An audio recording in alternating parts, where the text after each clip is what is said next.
Imagine living in a world where death could come at any moment. One day, people are laughing in the markets, selling food and enjoying their lives. The next day, they are struck by a terrible illness, covered in painful black boils, coughing up blood and dying within days. The streets are filled with the sick and the dying.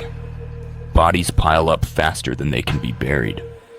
The air is thick with the smell of death, and the sound of mourning fills every home. Families are torn apart, and entire villages disappear as the disease spreads like wildfire. People are terrified. No one knows what is causing this nightmare. Some believe it is a punishment from God. Others think the air itself has turned poisonous. But one thing is clear: this is no ordinary sickness. It is the Black Death, the deadliest pandemic in human history. Over just a few years, it will wipe out nearly half of Europe's population, changing the world forever. Welcome to Chrono Whiz. Dive into history with me. Your time here will be worth it. Let's get started. The year was 1347. Europe was a world full of life. Towns were growing, trade was expanding, and people were busy buying and selling goods from all over the world. Merchant ships sailed across the seas, carrying silk, spices, and other valuable items from Asia. Markets were filled with traders shouting prices, people gathering to buy, and goods being exchanged from faraway lands. But beneath all this prosperity, something deadly was hiding. A silent killer had already begun its journey. It started far away in the east, most likely in Central Asia, where trade caravans traveled across the Silk Road, connecting China, the Middle East, and Europe. The disease spread as traders moved from one city to another, unknowingly carrying the plague with them. But it wasn't just people who spread the disease. Hidden in the cargo were small black rats, and on their bodies were tiny fleas. These fleas carried a deadly bacteria called Yersinia pestis. As merchant ships arrived in ports like Constantinople, Venice, and Genoa, the rats scurried off the ships and into the streets. From there, the plague spread rapidly, infecting towns and villages. No one knew what was happening. They had no idea that their fate had already been sealed by an invisible enemy. An enemy that would soon bring death and devastation across all of Europe. The real danger was so small that no one could see it. Tiny fleas, no bigger than a grain of sand, carried a deadly bacteria called Yersinia pestis. These fleas lived on the bodies of rats, feeding on their blood. But when the rats died, the fleas had to find new hosts, so they jumped onto humans.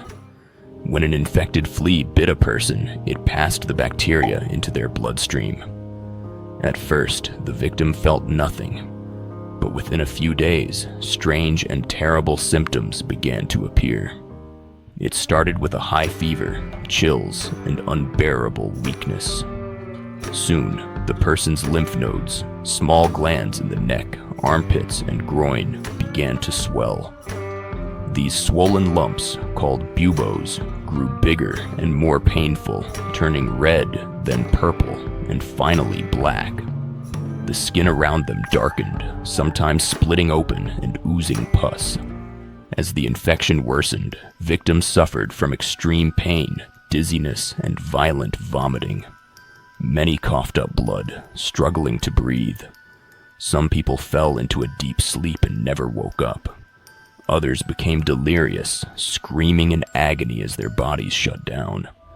Because of the dark, blackened sores that covered their bodies, people called this horrifying disease the Black Death. And once it took hold of a city or village, there was no stopping it. As the Black Death spread, people desperately searched for a cure. But in the 14th century, medicine was not advanced, and doctors had little understanding of diseases. They did not know about bacteria or how infections spread. Instead, they believed the plague was caused by bad air, an imbalance of bodily fluids, or even a punishment from God. Infected people turned to doctors for help, but the treatments they offered were often strange and useless. One of the most common methods was bloodletting, cutting open a patient's veins or using leeches to suck out bad blood. But instead of healing, this only made people weaker. Others believed that bad smells in the air caused the disease. To protect themselves, doctors wore long robes and bird-like masks filled with herbs, flowers, and vinegar. They thought these strong smells would keep them safe from infection. But in reality, these masks did nothing to stop the deadly bacteria. Some remedies were even more bizarre. Some people were told to bathe in urine, while others were advised to place live chickens on their sores, hoping the sickness would transfer from the human body to the bird. Others tried drinking crushed emeralds, covering themselves in mercury, or burning aromatic wood in their homes. None of these treatments worked. As more and more people fell sick, doctors became overwhelmed. Many fled the cities, abandoning their patients. Infected people were left to suffer alone. Within days, their bodies would become too weak to fight the disease. Families could do nothing but watch as their loved ones died. Soon, the dead outnumbered the living, and bodies piled up in the streets waiting to be buried. As the Black Death spread, fear and panic took over. The disease moved so quickly that people felt helpless. One day, a person seemed healthy, and by the next, they were covered in black sores, gasping for breath, and close to death. Entire families became sick overnight. People had no idea how to stop the plague, and their terror grew with each passing day. In the cities, the streets were filled with the sounds of crying, prayers, and screams. The smell of death hung in the air as carts rolled through the streets collecting the dead. Graveyards overflowed, and bodies had to be buried in mass graves. Some people locked themselves in their homes, hoping to escape infection. Others fled the cities, running to the countryside, believing they could outrun the plague. But no place was truly safe. With no cure and no explanation, people searched for answers. Many turned to religion, believing the plague was a punishment from God for their sins. Groups of religious fanatics, called flagellants, roamed the streets, whipping themselves in public to show their suffering and beg for God's mercy. But fear also led to blame. Some believed that certain groups, such as Jewish communities, beggars, or foreigners, had poisoned the water or spread the disease on purpose. These rumors led to violent attacks. Jewish families were accused and murdered, entire communities were burned alive, and innocent people were driven from their homes. The Black Death didn't just bring disease, it brought cruelty and chaos. Some villages were hit so hard that no one was left alive. Entire towns disappeared from the map, wiped out by the plague. By the year 1351, the Black Death had killed an estimated 25 million people in Europe, nearly 1/3 of the population.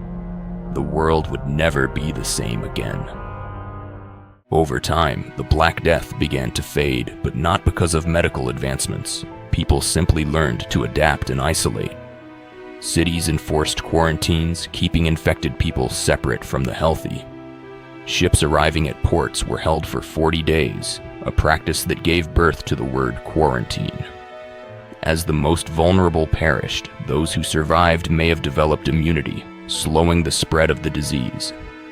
It wasn't until centuries later, with the discovery of germ theory and antibiotics, that humanity finally gained the tools to fight the plague. But the lessons of the Black Death remain, reminding us of the power of disease and the importance of science in protecting our future. If you found this video interesting, don't forget to like, share, and subscribe to Chrono for more history content. Thanks for watching.